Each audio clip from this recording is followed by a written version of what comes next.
Dr. Gatus here, once again with Dr. G's Medical Musings. Today we're going to continue our discussion on intermittent fasting, but in a little different way. We're going to talk about how you can integrate the ketogenic diet or even the paleo diet with intermittent fasting.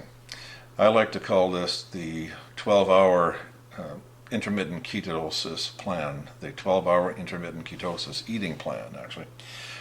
So I'm all for losing weight and fat mass, especially the fat percentage around your middle, the visceral fat. And the problem for most people, including myself, is that most people have trouble following any type of a rigid diet of any sort. And personally, I also refuse to count calories, carbohydrate or otherwise. So how can I ask my patients to do it if I won't? A diet really should be an eating plan for life, and it has to be simple and effective. So previously we've discussed the benefits of intermittent fasting, which are many, and I prefer to call it intermittent ketosis, because when fat has been stored in the body already, especially the belly fat, it's very difficult to shift it unless the body is in ketosis, because ketosis really means fat burning. And it occurs when the glucose and glycogen basically has been used up and the body has to convert to using fat as a substrate for energy production. So it produces ketones, which is why we call it ketosis. So the ketones are used instead of glucose for fuel when the body's burning fat. That's why the ketogenic diet can produce impressive fat loss. And even though it's great for fat or weight loss, staying in a chronic ketosis state or ketotic state is not optimal or realistic for anybody to follow in the long term. And I'd say the same thing about the paleo diet or any of the other severe carbohydrate restrictive diets. So what's the solution then? I believe that the intermittent fasting is the way that we humans have been designed to eat. And I'm uncertain whether the 8-hour eating window and the 16-hour fast will prove to be the most optimal. However, it does work in humans as well as animals. And the mechanism is a simple one, I think. Eating over an 8-hour time period not only restricts the total food intake, more importantly, it limits the carbohydrate ingestion to 8 hours, which means we have more time to burn off carbohydrates after the 8 hours.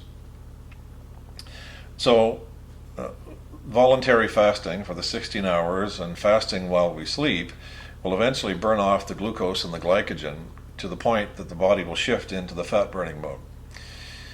If this is the case, then we should be able to combine the ketogenic diet, which is already designed to produce ketosis, with intermittent fasting relatively easily, since the ketogenic diet is already carbohydrate restricted.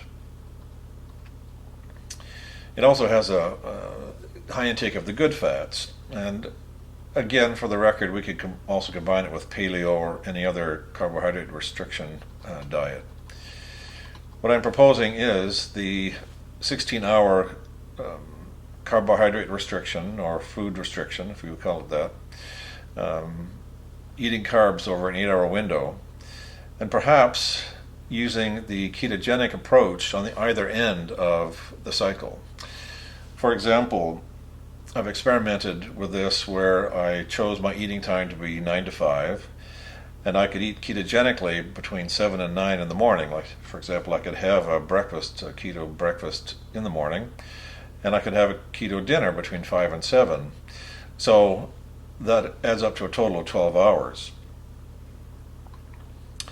And remember that none of you should be eating after 7 p.m. because the body goes into elimination mode after 8 p.m. So I've been reading some books, The 8-Hour Diet by David Zinchenko, and The Bulletproof Diet by Dave Asprey, and I like both of these books. They are well versed in science, and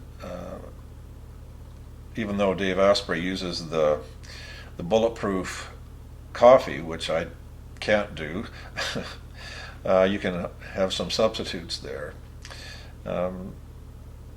both of these authors really have put together some sound scientific ways to use intermittent fasting.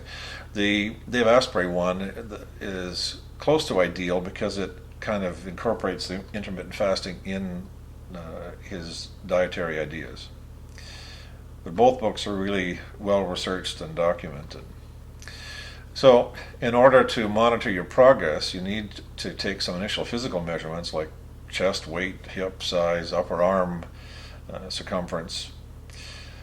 But it's most important for you to assess your percent body fat and your lean muscle mass.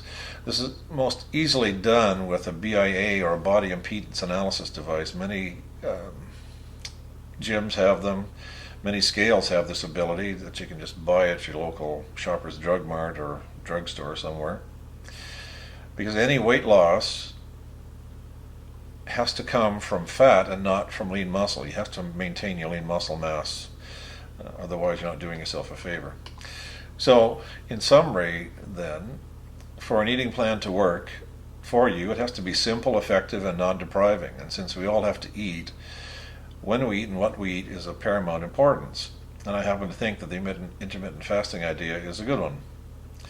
We can augment any plan that we can incorporate with exercise and mindfulness and stress reduction and so on.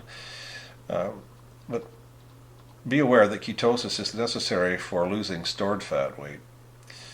And remember also that the weight does not reflect your body composition. You can gain overall weight and lose fat, for example. So don't obsess over the scale. Make sure your lean muscle mass is stable or increasing as your percent body fat goes down. With the 12-hour intermittent ketosis eating plan, carbohydrate intake is restricted to that 8-hour period, and it's your choice of what you want. I've just chosen 9 to 5 as my 8-hour period, and between 9 a.m. and 7 a.m. and 9 a.m. and between 5 p.m. and 7 p.m. I'll attempt to eat ketogenically, which allows that ketosis to continue. So I get the benefit of both worlds, if you want to call it that. And don't eat anything after 7 p.m. So if you found this video useful for you, and I hope you have, please hit the subscribe button below and or the little bell thing down there, because I'll be putting them out periodically. So this is Dr. G wishing you a great day, and make it that way because nobody else will.